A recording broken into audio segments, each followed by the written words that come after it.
25 years ago, nearly 2,000 inmates broke out of their cells and took over Strangeways Prison in Manchester.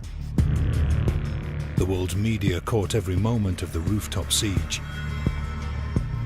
But what made Strangeways remarkable was that cameras had already captured the brutal conditions that existed inside the prison. A stark warning of what was to come. I'll tell you something, this place will go off, and when this place does go off, the roof will go, man.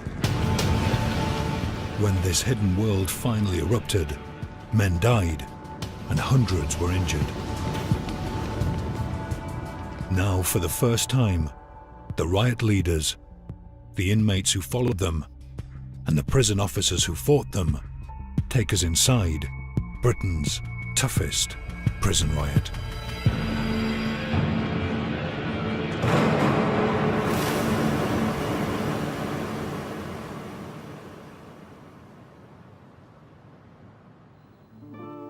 Strangeways Prison, Manchester. And so into a barred and unnatural world of 900 male prisoners and 140 male officers.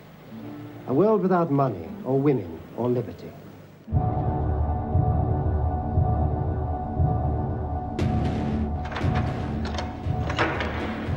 You've got to understand that the people who were training you probably joined the prison service just after the Second World War. And they were trained by people who joined just after the First World War. And they were probably trained by people who joined after the Boer War. So the standards that applied were the standards that applied 50, 60, 70, perhaps 100 years ago. What were those standards, Dave? Discipline. Simple as that.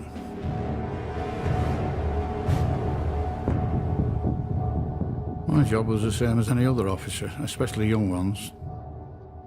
Keep your mouth shut, listen, watch, and learn.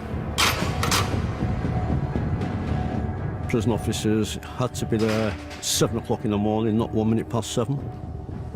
If you didn't appear properly dressed, then you could be disciplined.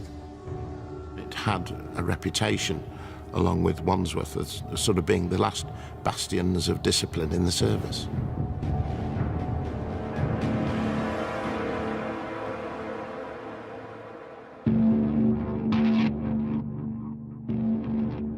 Strangeways was Britain's largest jail, a dark star hidden behind vast Victorian walls in the heart of Manchester. The prison was designed on a Victorian design. If you were to look right down from the top of the rotunda, you would see the prison centre, which would be the hub of the wheel. Off that centre were the 5 wings, A, B, C, D and E. And those wings would house all the inmates on 4 different landings, A1, A2, A3, A4. And exactly the same with B wing, C wing, D wing and E wing. So you can stand on the centre of the prison and look down every wing and see everything that's going on.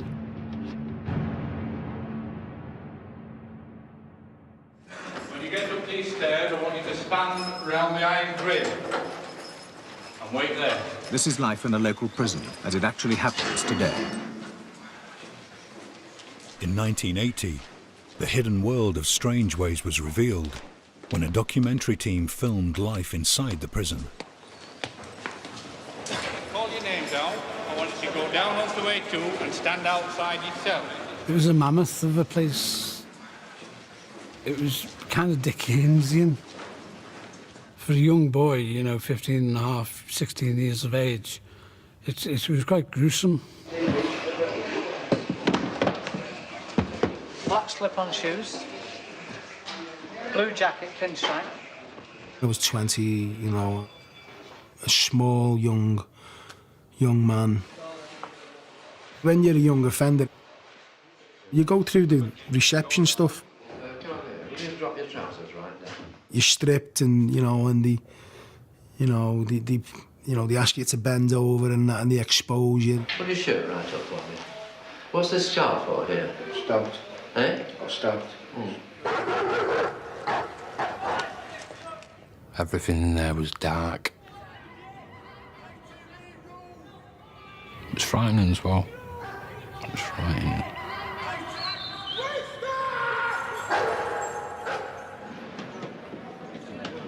It was known to the locals as the Big House. We are the only hotel in Manchester that is always a 100% full. I hope, it's off to where we go. The shovel and the pick and the donkeys. I was very proud to work at Strange Ways. There's no tighter bunch than those people who work in an institution, and I found that to be very satisfying. Joyful and triumphant, oh come ye to bed. But Strange Ways was struggling to cope with the rising tide of prisoners coming through the gates. Built for 900 men, Strange Ways now housed 1,500.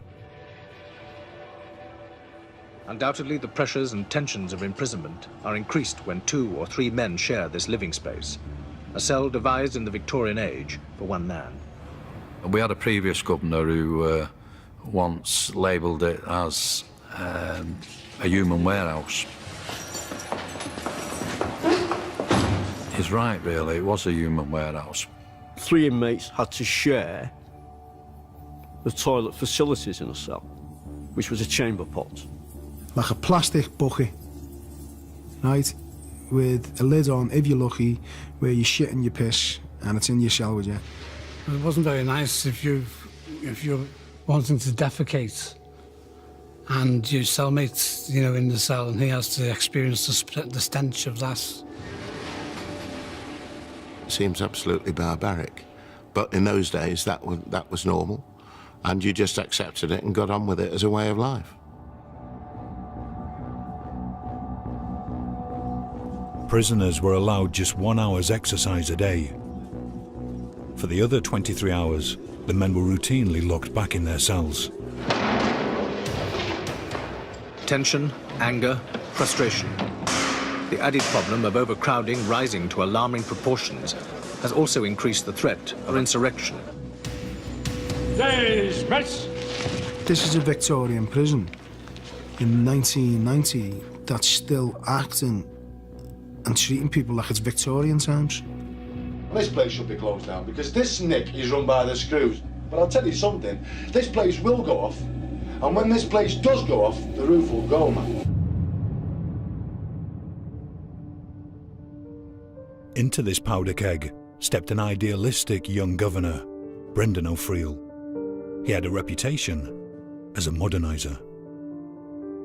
The big issues were we had far too many prisoners and not enough cells, things for them to do. It makes people very depressed, very morose. It makes them very angry. Brendan O'Friel was a remarkable man. A man of deep convictions, of real spiritual experience, and a man who cared. The new governor was quick to spot the simmering tension that existed between prison officers and prisoners. You know, I was a bit of a bastard, to say the least sometimes. You know, I was volatile, I'd explode. Do you know what I mean? And I was hard work for them, and sometimes you didn't even have to do nothing. Say like there's 200 officers in Strange Ways. I'd say there's only 20 of them that were really bad. The others were all right, they were decent staff. They just went about the daily jobs, they didn't bother no one. But out of the 20, there were bad apples. They were a little firm, and they used to come round beating people up. There was no abuse. Simple as that. No physical, and no verbal. It's hear no evil, see no evil, speak no evil, but, you know, some prison officers will have the courage to say what happens. Some won't.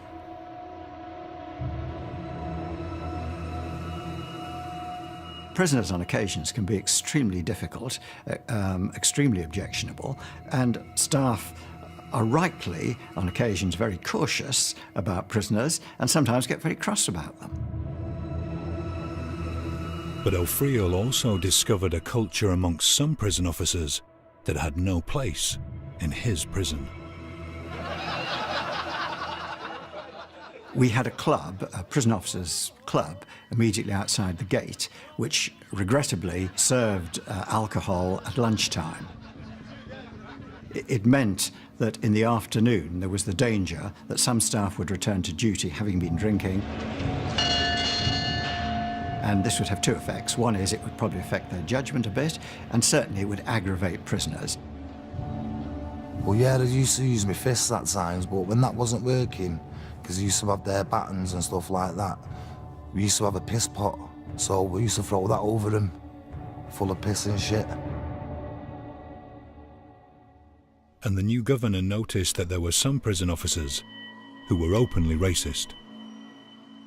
Some of the staff were wearing on their ties a little symbol that was regarded as racist. Some of them used to have badges with, like, you know, the gollywog off the jam jar on it and things like that, and, you know, it was just like, what is this place? I instructed that all those symbols be removed. That sort of behaviour would not be tolerated. All of the prison officers were male, a situation O'Friel soon remedied. I remember my first day at Strangeways, and I was allocated B wing, and I was just stunned at how many prisoners there were, just unlocked at the same time, marching down, so disciplined. It's illogical to have female staff looking after male prisoners. We certainly had bumps and bangs as we introduced change like that. You always do. But overall, the effect was quite remarkable. If there was tension on the wing, if prisoners were going to fight, sometimes the females just being there calmed it down. Unlike previous governors, Brendan O'Friel made it his business to get to know prisoners. He was a little bit different. He'd openly chat to a prisoner. If a prisoner came to him and said something, he would actually chat to them on the censor, which, as officers, we found a little bit strange, I must admit. I knew about Brendan O'Friel. I had a conversation with him on the Central Rotunda one day. Just by chance, he was passing, and I engaged him in conversation. I was trying to persuade Paul that there were opportunities for him to go to work, because he was a sentence prisoner, and I was trying to get all the sentence prisoners in the main prison doing some sort of activity for at least half a day. Paul Taylor was serving 3 years for checkbook fraud and handling stolen goods. I grew up in Birkenhead until the age of 7.5, and my mother had a breakdown, and from the age of 7.5 I was in care homes. He'd been in and out of prison since the age of 15. Now nearing the end of his sentence, Brendan O'Friel was keen to prepare Taylor for life outside.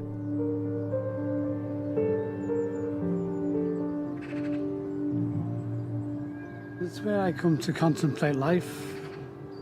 The rocks in Birkenhead Park. I liked schooling, you know, the power of the written word.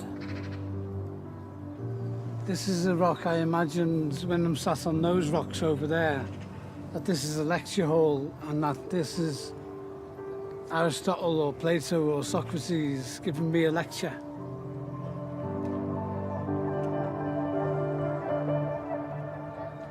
Welcome to Strangeways, first of all. The governor of Strangeways today admitted he'd initially been daunted by the arrival of prison inspectors, but his fears were largely unfounded. O'Friel's approach began to pay off. Strangeways got a good report from the Chief Inspector of Prisons. When it came out, I was extremely pleased because he did the two things I wanted. First of all, he praised what we had done so far, but he also pointed out we had a very long way to go and we were in serious need of major capital investment. Despite O'Friel's progress, Strangeways was still taking in more and more prisoners. In February 1990, Alan Lord, a convicted murderer with a fearsome reputation in the prison system, arrived at the jail. Alan Lord was a life sentence prisoner, and as a life sentence prisoner you always treated these people warily because they were in for a capital offence. Lord had been moved from prison to prison.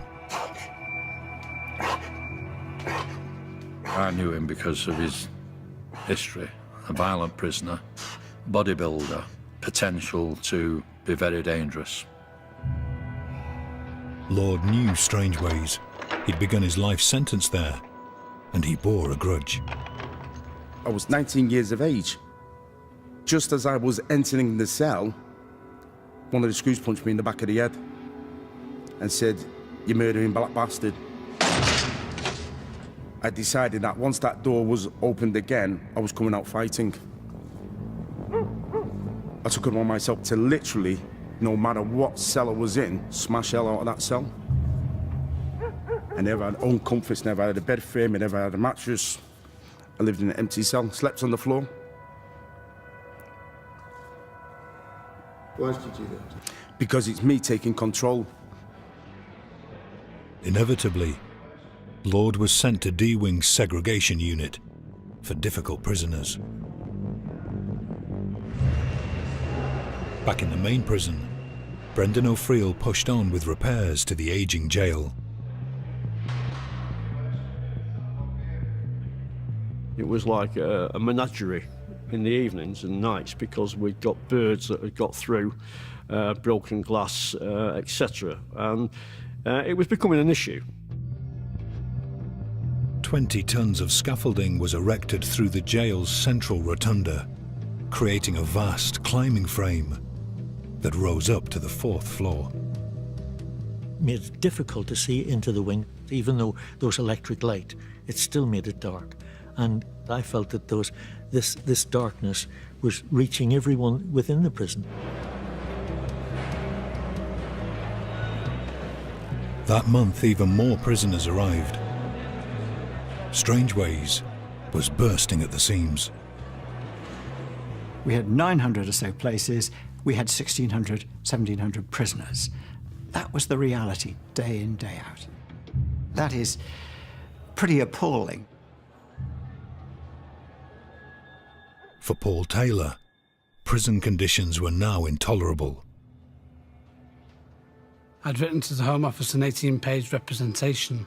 The prison service was negligent in addressing its duty of care to address prisoners' problems and didn't feel I was getting anywhere. Taylor's frustration boiled over. He began to talk openly of revolt. I wanted personally to demonstrate to prison officers and prison governor in particular that prisoners had reached the end of their tether. Taylor was sent to the segregation unit to cool off. It was there that he first met Alan Lord, during their 1 hour of daily exercise. We were able to walk side by side. We just magneted towards each other, like we're on the same wavelength. We said that people have to stand up for the rights, because this cannot be the situation in this century. Together, they hatched a plan.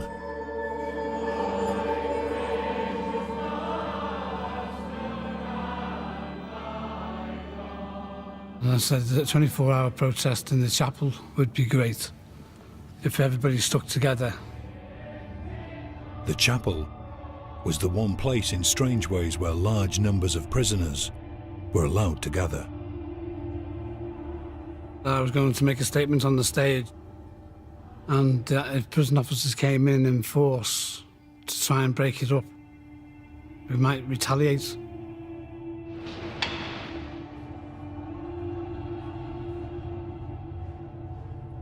It was very quiet. It was eerie that night. When I was doing my rounds, the occupants were wide awake, just laid on top of the bed, which was unusual, you know, but they're usually asleep.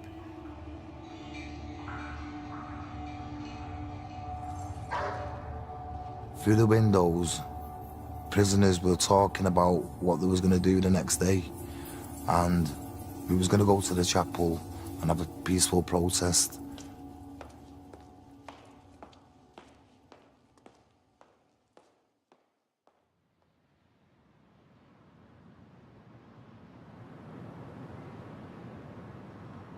On the Sunday, I was late for the first time in my life.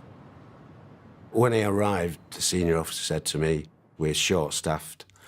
I'm putting you in the chapel as extra staff." So I thought, well, at least I've not got a rollicking.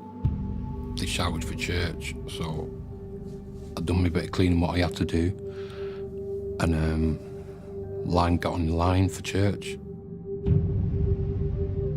By 10 o'clock that morning, more than 300 prisoners had filed into the chapel. When the prisoners came in, there was a certain amount of tension. I was seated at the back because I was on the punishment cells. So the punishment cells and the category A's, we all sat together at the back. Well, Noel started the service and everything was going sort of pretty well. I was enjoying the service. He's invited an army chaplain in, and I enjoyed his testimony. I think he was preaching from St. Paul's Gospel, something like that, and he was calling them all sinners. And I thought, just get off, mate, you know, quit. Suddenly, Paul Taylor got to his feet and ran from halfway up the chapel, down the steps, and rushed to where the choir had their microphone, and grabbed it and began to harangue the audience. Prisoners had reached the end of their tether, that they'd had enough, that they weren't willing to put up with barbaric treatment by prison officers anymore. I distinctly remember Proctor waving his arms about in front of the altar like, "Come on, lads, cool down, this is not the way to behave." He started pulling on the microphone lead to try and disconnect us. I pulled it so hard that I hit myself in the eye with it and gave myself a lovely black eye. I saw an inmate put a balaclava on, take 2 chair legs out of his jeans, and I thought, game on, here we go. And then he just said, "Right, lads, we've heard enough," and the whole place just...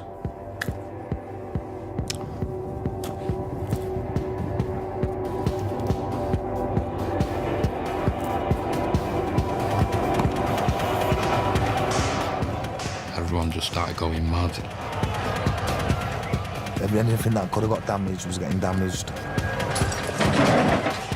Everything was in a pile, in the middle, kind of thing, like a bonfire. It was payback time. And I'm not saying it's right or wrong, but, you know, you kick a dog down, eventually going to bite your back, and that's exactly what they were doing. All we could do was hand it over to God and say, "Lord, you're in charge here, you sort this out."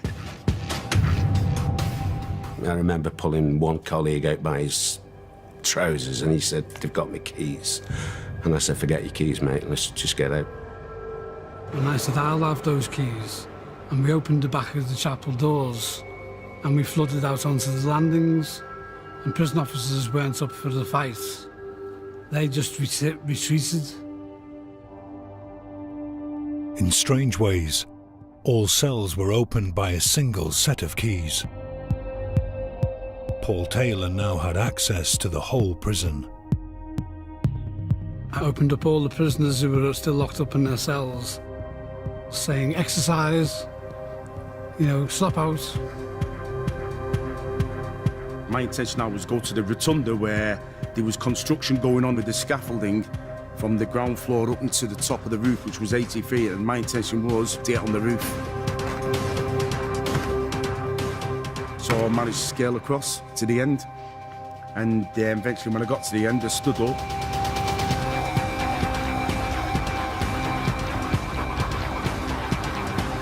It was like, wow, look at this.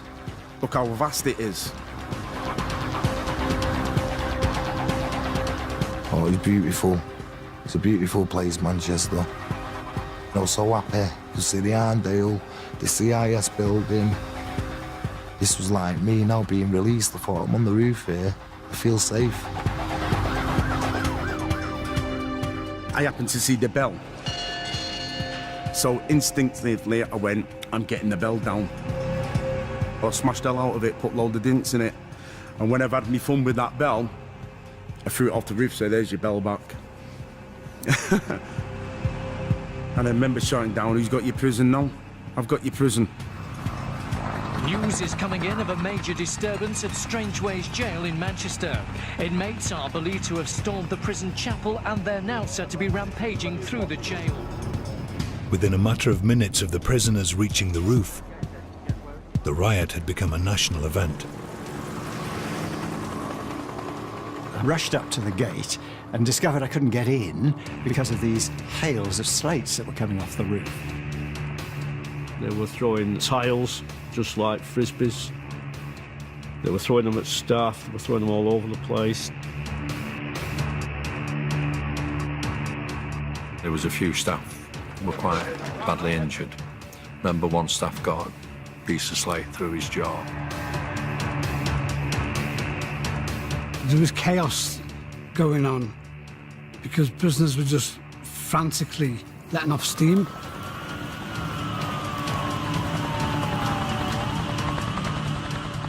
They were pushing coping stones off the top onto the control centre, so it was a bit hairy. But the cameras couldn't see what was happening inside the prison. Housed on E and C wings were inmates charged or convicted of sex offences. Rioters ripped doors off their hinges to get to the men. People were saying these are nonsense, these are sex offenders, you know what I mean? And they were just beating them. And they'd have them in, like, there was a cupboard that was like a freezer. And they'd have them in there and they'd have them locked in there and they were bringing them out one at a time. I'd seen a few of them hit with iron bars. It was just like a wild pack doing things and people were just joining in. I want to locate a particular prisoner who'd come in that week for attacking a 6-year-old girl, attempted rape of a 6-year-old girl. And we went up onto that landing and we found the cell that he was in. And we entered that cell and I did punch him twice. And prisoners set about him with sticks. And he was dragged from the cell and his face was pushed into the railings. And then he was picked up and thrown over the railings. But he grabbed hold of the railings so intensely that it required, you know, hitting his fingers with a stick for him to let go. Tables, chairs, everything went over on top of him. They were all enjoying it and getting off on it, and no one felt bad about that at all. Badly injured and fearing for their lives, prisoners dragged themselves to safety. This inmate was actually thrown out at the end of A wing onto the stone steps. He'd been beaten up in such a way, maybe his private parts or whatever. He was in such a state. There's blood all over the place. When that prisoner was lying on the floor in the state he was still being bombarded by other inmates off the roof. By that afternoon, worried relatives joined bystanders flocking to Strangeways, desperate to get messages into the prison. I want him to get out of that prison. I want him to get out because there's going to be a load of killing. I can feel it in my bones. Listen, Jeffrey, whatever's going on in there don't have nothing to do with it at all. You just get yourself to the nearest door and get yourself out of there, laddie. By the end of the day, 1,000 men had fled the riot and surrendered. As we started to see that the numbers inside were dropping, we thought it was time to explore whether we could get any of it back. I then met Brian Nicholson, who was taking control of the situation.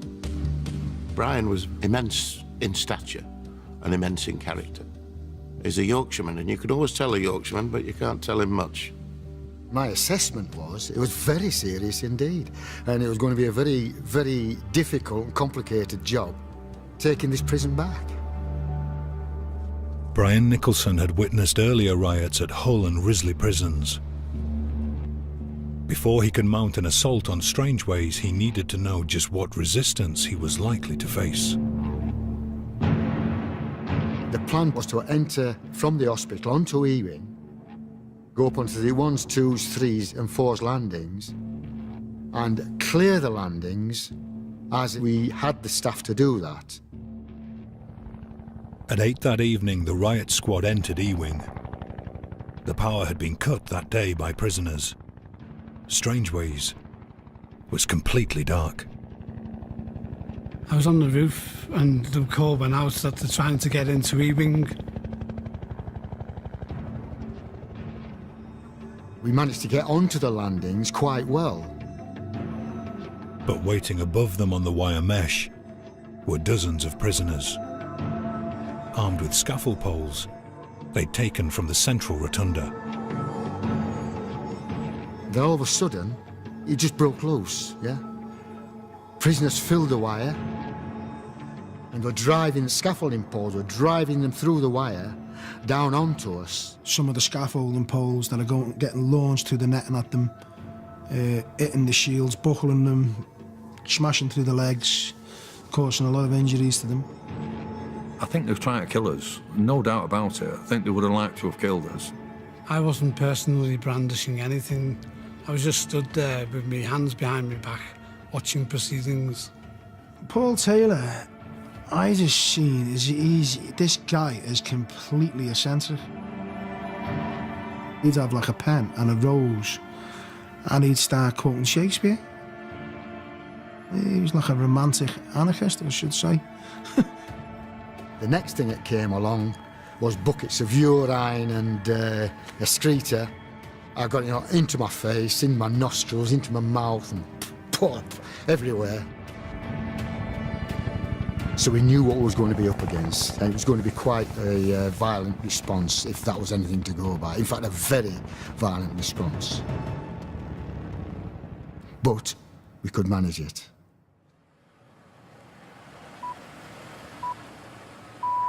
After more than 20 hours of disturbances at Strangeways Jail in Manchester, up to 250 inmates are still on the loose in 5 of the 10 wings.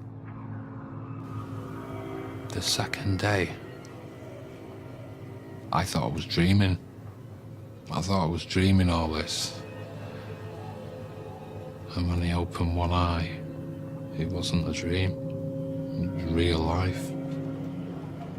It's known that more than 50 people were injured yesterday, but reports of up to 12 deaths are still being described as speculation by the Home Office. I was taken aback by that because I thought, that's wrong. That's wrong. We checked to see if anybody had been hanged or anybody had been killed. So we put a banner up on the roof saying, you know, no dead. But the rumours of dead inmates persisted, and the world was watching. The pressure grew on Brendan O'Friel to act. My idea was to, let's get this ended. Let's get back in control. Overnight, hundreds of prison officers trained in riot control had arrived in Manchester. The plan that I suggested was the main force would actually go through the chapel. As a diversion, other units would go along E-wing to take the landings, which we could do quite easily. The helicopter was going to sweep the roof, forcing the inmates to lie flat. Next phase would be to get from the landings onto the wire. The prison officers were then going to go up through the roof space internally, retake the roof. We're still very uncertain about all sorts of things, but nonetheless, Prison Services let me have 400 staff, all kitted up. Well, unless they're going to just stand there and do nothing, what are they there for?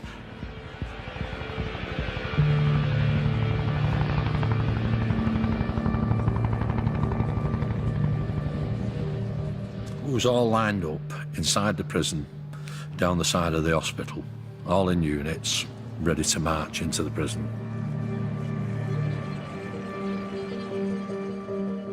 At 2 o'clock, O'Friel got a call from Brian Eames, deputy head of the prison service. He was worried about casualties. I said to him quite bluntly, look, we've had a full-scale riot, we're still in a riot situation. I can't rule out the possibility of casualties.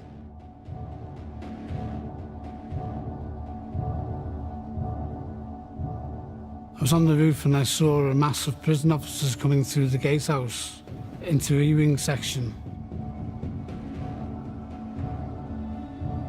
Some people got prepared with big, huge buckets of scaffolding clips. People were making makeshift shanks. No one to the end of a scaffolding pole, they were putting a knife in, getting a hammer, and putting it down like a big medieval instrument. I would have fought to the death. Because if I thought one of the officers was coming to take me, I would have defended myself. Brendan O'Friel then received another urgent call from Brian Eames. He pressed me further and said, could staff be killed? I said, well, it's possible.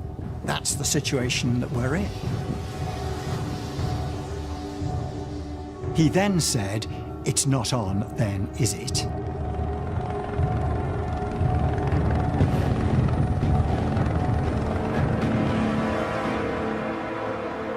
What? You must withdraw. The governor and all of us were absolutely deflated. We could not believe that order. Yeah, well, I was certainly thrown by it. I think the expression that several people used was poleaxed. You know, you just had to carry on. Well, morale dropped through the floor. You see, the prison had been taken over, and it didn't belong to them, it belongs to us. Everyone was elated. Everyone was chanting. You know, it was like everyone was laughing at them. I remember a speaker getting brought up on the roof, a big speaker out of the church. There was a song on at the chart at the time, Snap, Who Got the Power, you know what I mean? And people were playing it full blast. It was like a party within a prison. People dancing around.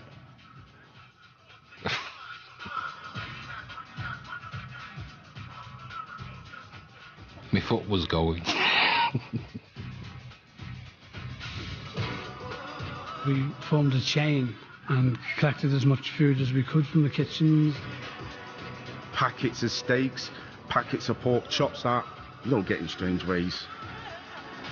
Got a big tray, put some cooking oil in it, started frying steaks. We was all eating steak butties. It was a campfire atmosphere. It was like being on a camping holiday.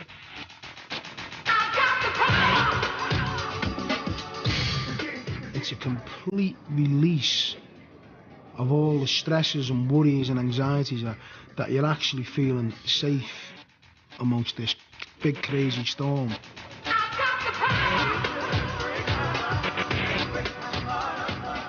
It was unbelievable. It's as if the whole of our prison at that moment in time, we'd lost it.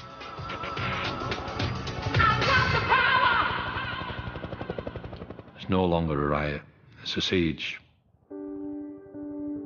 Dawn this morning, and the powerful beam of the police helicopter overhead picks out prisoners on the rooftop. With the world's media now camped outside the walls of Strangeways, Paul Taylor and Alan Lord were centre stage. You couldn't be too lax about it, you couldn't be too jovial about it, because then the whole incident becomes trivial and nonsensical. And that's what it wasn't about now. This was a golden opportunity to actually put under the microscope the prison system. This prisoner claims he started the protest, but says we didn't want a riot. At no time did anyone have any willful intention in respect of the very fast a riot situation developed. I just wanted the public to know that prisoners' treatment at the hands of the prison service was immoral. I wrote a 7-page representation and I went onto the rooftop and I started broadcasting it. I got 4 pages into it. And then they started drowning me out with sirens. And I thought, okay, so you can play clever here. And I thought of the classroom, and I went down to it. I ripped off the blackboard, found the chalk, went back up. There's nothing they can do now. The message is getting out even worldwide now. It's not about that now. It's about pen on paper, but chalk on blackboard.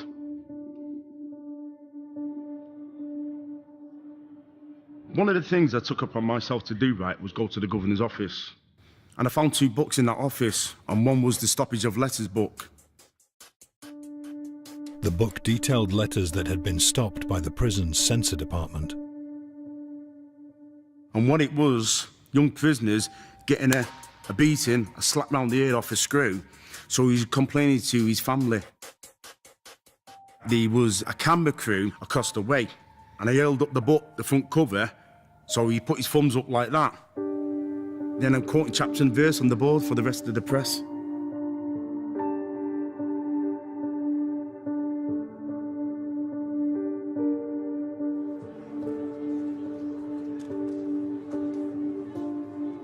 Lord and Taylor's grievances were now being heard far beyond the prison walls. This isn't a case of prisoners going on the rampage and destroying their own property. It's a case of prisoners going on the rampage and attacking fellow prisoners. There's no modern sanitation in the cell blocks, and men, even living 3 in a cell, are required to slop out. If we treat men like animals, we ought not to be surprised that they behave like animals.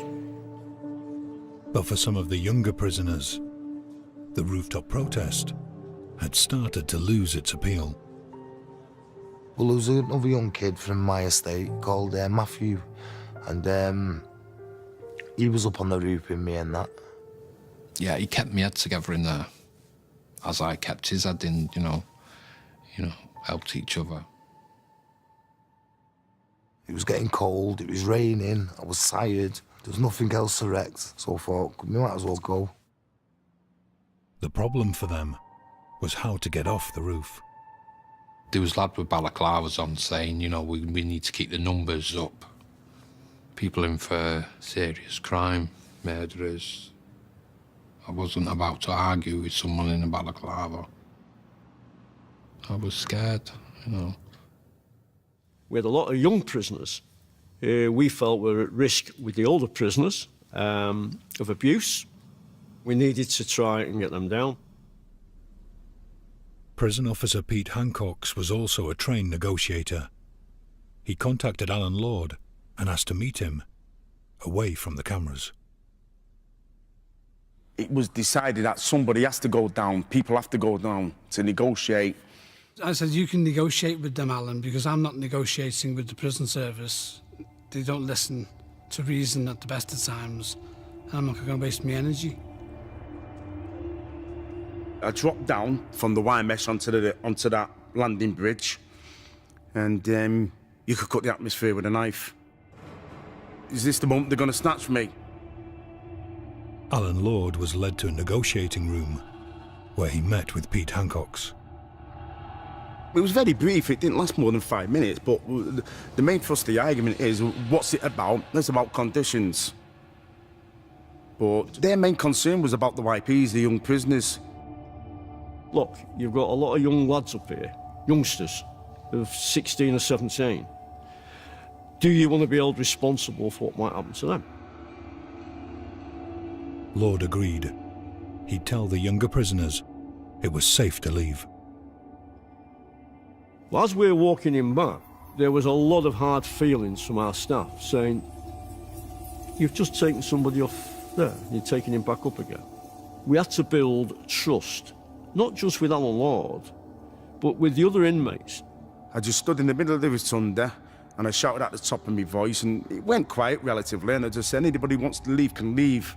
Nobody's forced to stay in this incident now.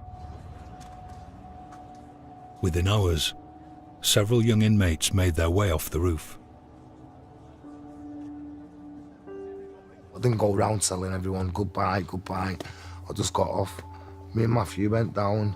So as I was climbing over, he went, wait for me. And then we both surrendered that Friday evening. Fewer than 25 prisoners are left on the loose tonight in the ruins of Strangeways Jail. The authorities say those that are left are the hardcore of the hardcore. As the siege continued, the nation remained hooked on the unfolding drama from both sides of the prison wall. Tell Paul Taylor his mother's here when he come down! My mother came to Bury New Road and called up, but we couldn't really hear. Take care of yourself! I love you! I said to my mother, I cannot end my protest whilst people want to protest. What's it been like for you coming here every day to see? I couldn't tell you what it's been like. It's been terrible. Stress has been awful. I seen my mum anxiously, going to, like different broadcasting vans that were outside the prison. To be honest with you, I didn't feel too good about myself, about what I'm doing. I just think I'm adding to the worry again. What message would you give him if he gets to a radio? Oh, John, come down now while it's daylight and everybody's here. I don't want to see her distressed. So the way of changing that is to come down. But to come down to what?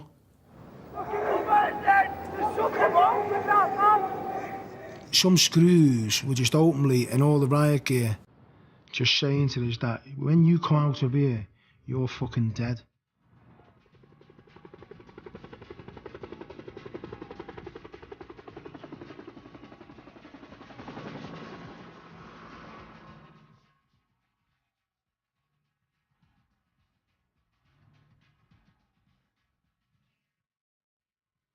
Trouble at other prisons, like Cardiff yesterday, is undoubtedly copycat. News of the riot had reached other prisons. Things were starting to get out of hand. I was sent to this prison for a kicking! Day 13 of the siege, and a hardcore of 10 prisoners remained on the roof. A change in strategy was needed. By this time now, the psychologists had moved in. They decided that it'd be a good idea if they get these female officers. So they'd be shouting up towards Alan Lord and be saying, Alan, Alan. I love you, Alan. Alan, I love you. Paul, I love you, and all that, and acting stupid more or less. We were cooking bacon, so we'd get the smell of the bacon coming up to them, and they'd think, oh, that bacon smells lovely, we'll give ourselves up. When we had plenty of food anyway. Then you no, it wasn't good. I think staff were quite happy because they ended up with a bacon sandwich.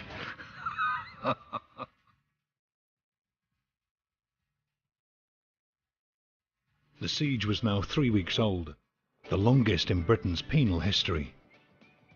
With 7 men still inside the prison, the governor looked to his newest members of staff for a breakthrough. Well, negotiating skills are very much about having good verbal ability, being able to get close to the other person, empathy. He said, we need a female to go and speak to them. And he said, and you know them all. The man Lisa John knew best was Alan Lord. We'd heard rumours that he was actually sleeping on the landings with a noose around his neck. If the staff had tried to enter the prison, he was going to throw himself off the landing.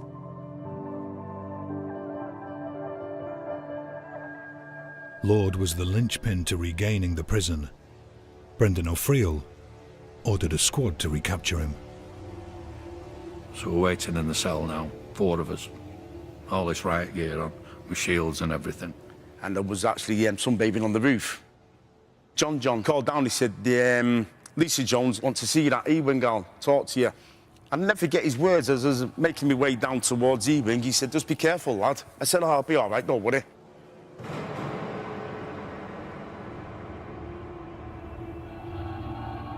I'm thinking about how's he going to fight? Is he going to give us a good fight? Are we going to struggle with him? Big, powerful man. I've dropped down onto the ones, and I must admit, through my own complacency, I didn't see it straight away. And he went to the gate to speak to the negotiators.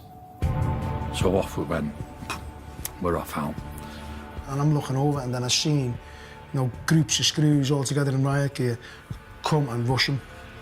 And I ran at them, hit the shields and all that. Within seconds, they got hold of me, wrapped me up, and... That was his moment of glory, gone now. I just got up to the roof dead quick and let the lads know. We have succeeded in returning one more prisoner to legal custody. Alan Lord was gone. The men left on the roof went on the rampage. Strangeways was ablaze this afternoon. Large fires started deliberately in the jail's C wing by rioters infuriated by the governor's announcement that one of their leaders had been captured. I was upset that they'd taken him the way that they did. That Alan had been captured when he was a negotiator. Having set the jail on fire, they attacked the fire crews called to tackle the blaze.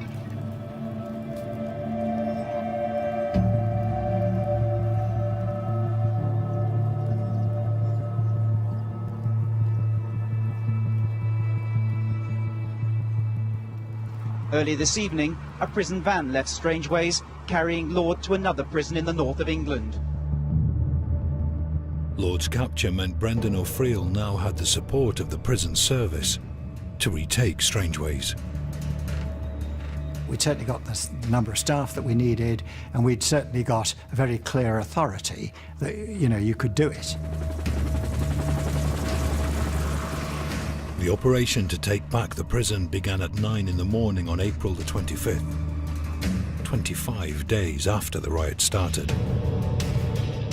Units would go in on different parts of the wing. Some would enter via the end of the wing, some would enter via the chapel.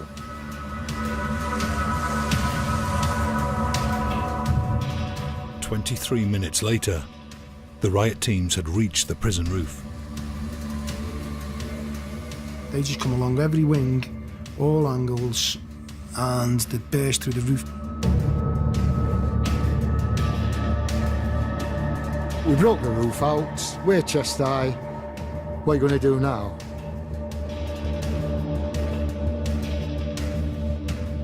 But with prison officers ordered not to risk their lives by climbing onto the roof, it was stalemate. Taylor displayed more antics from his repertoire. He appeared to be suggesting he could fly to freedom, but it was a lost cause. John! John, come down, son! Then we were just cornered.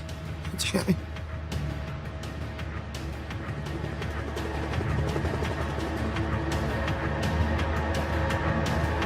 Major spectator event. Apart from anything else, there are literally hundreds of people gathered around the prison wall watching this remarkable event unfold. Hours into the final assault, the prisoners were still holding out. Taylor was still trying to mock the authorities, despite almost being knocked off the roof by a jet of water. Finally, at 6 that evening, the men made a decision. And back quickly now to Strangeways Jail in Manchester live, where the siege is ending as we speak. There was no surrender. We just actively responded to our family's wishes. Taylor agreed to come down, but only in full view of the television cameras. And there they are, into the bucket. As soon as I put my foot on that cherry picker, I just felt terror. And I just knew that there was going to be a huge price to pay, possibly for the rest of my life. and the 5 of them climbed in, and they were giving gestures to the press as if they were absolute bloody heroes. One of them, he was saying, "Get that mask off that ghost bastard.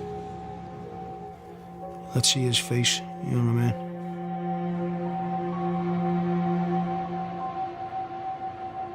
I had to escort them into the police vans. I was still really angry, and something in me wanted to punch them in the face, but you can't do that. Prison staff described the destruction as phenomenal. These pictures show they were not exaggerating. It was sheer vandalism. It was, in my view, and I stand by that, an explosion of evil. It was as if our whole professional world had been taken away. I stood in the hub of the prison, looked around. Not just me, but 2 or 3 other staff were there. And we were in tears.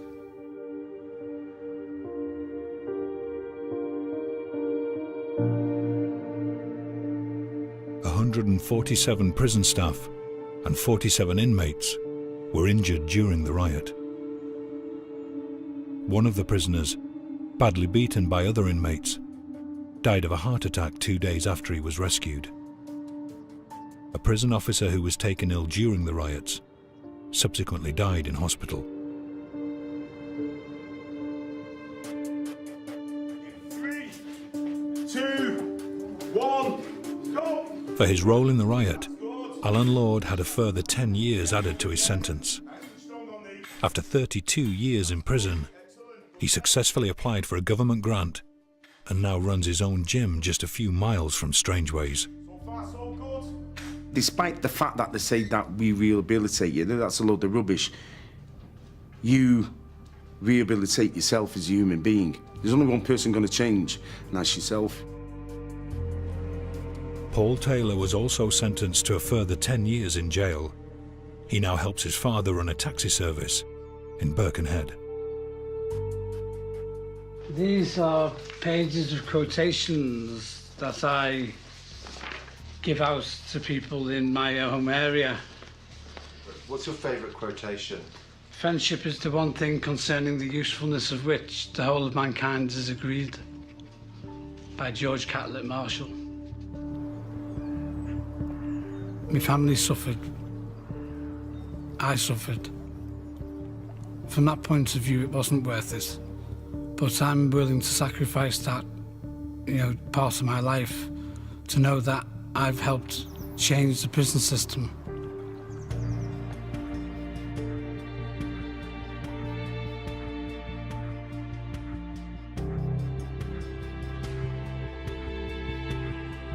Some beautiful quotations for you to enjoy. There you go. You're welcome.